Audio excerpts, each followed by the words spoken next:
cocaine is in the building.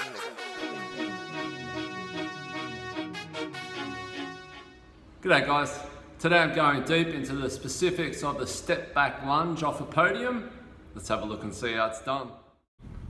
Okay, so usually about a 4-inch podium is what you're after if you're going to do the step back. It's just creating a little bit more depth in the movement. So, you know, foot position setup is kind of, each foot is on the outer edge of the plate, so you're at about hip width or shoulder width, and as that back foot lands, this is important, that foot lands in the same parallel position to where it was before it moved back.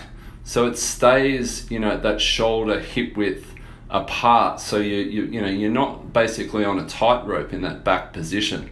If you look at the side view, you know, my torso is very upright, my shoulders are together, my core's tight, I'm really upright, and from the bottom, there's a little pause at the bottom there. I'm really feeling for the stretch in the hamstring and the glute, and then as much as I'm trying to stand up, I'm actually really focusing on really driving forward through the hip and the glute. So just another couple of things that I see as really important. So when we look at this still photo now, like the back foot is not only running parallel to the other one at hip width apart, so you've got good stability.